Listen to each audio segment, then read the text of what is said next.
Good morning. It's July 12th. We are starting on the next phase of construction here.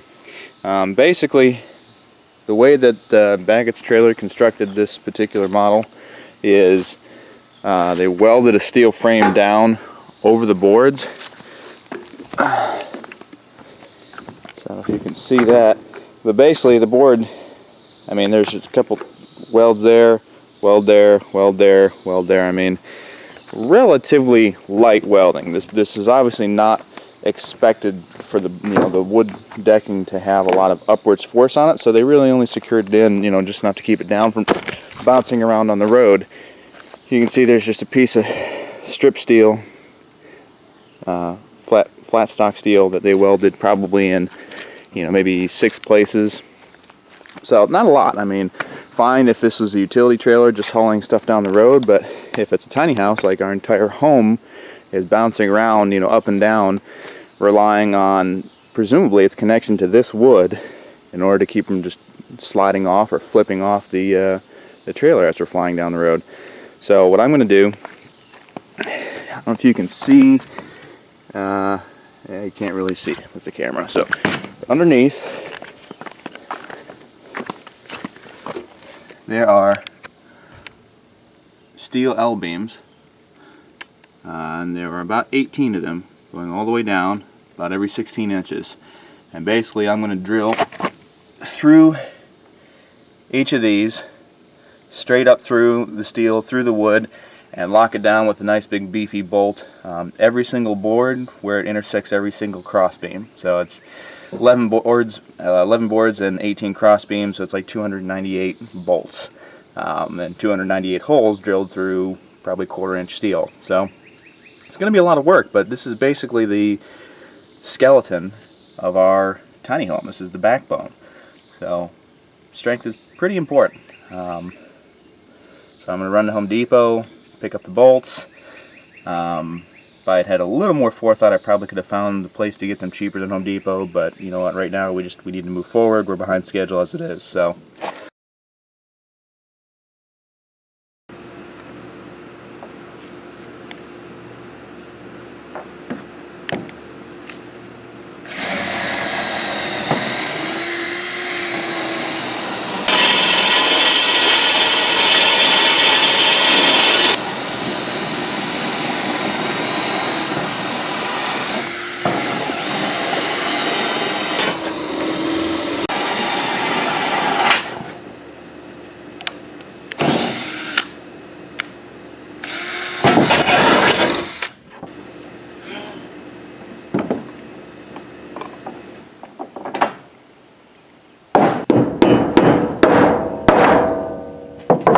that's it?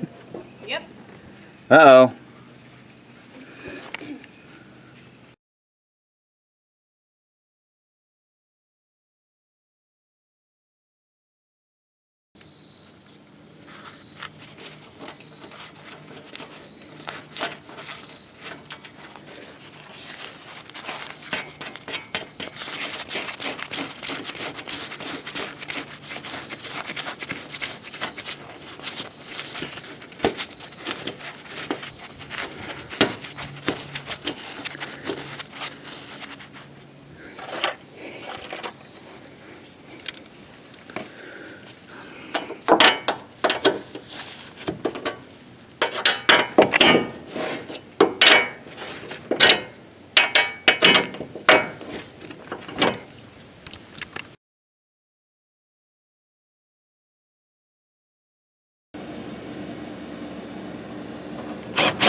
So what are you doing right now?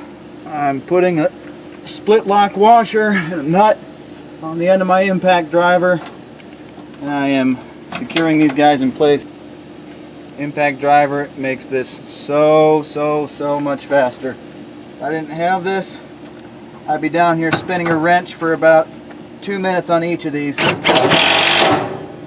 Instead, it's about 4 seconds. Just gotta throw a new nut in the socket, put a lock washer on top, and then, oops, but occasionally, can you push that one in? Yeah. Thanks.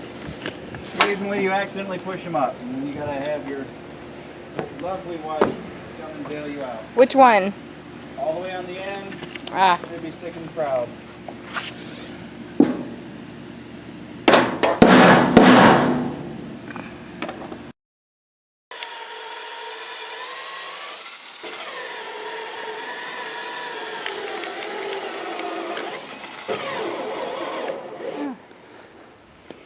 Time for a new battery.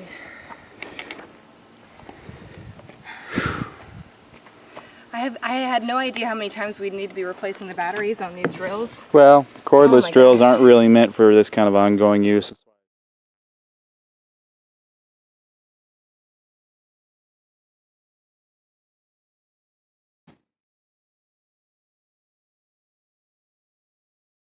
Next step was I took a treated 2x4s, spaced them out so there was 2 for each section of beams running across underneath right up against one of the steel angle irons. And but what that gets me is I'm able to put 2 screws through each of these and kind of keep the trailer from being able to flex on each of these bolts like it was a pin. So even though there's a lot, there's still a little extra flex in there. But basically putting a board underneath gives you 2 points of contact. It helps keep the board level so it's not, you know, cocked to one side to another, because these are a little bit warped. But basically I did one here, one here, one here, and one down at the end. And finishing up the last one right now.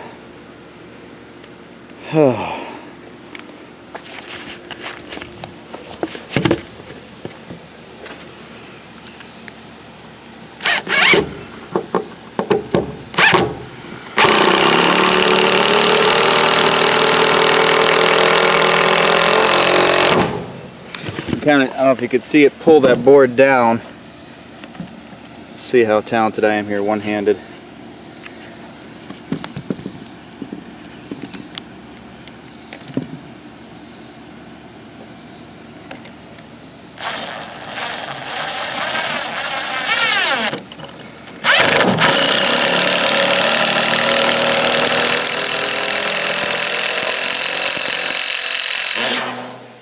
A little deep on that one.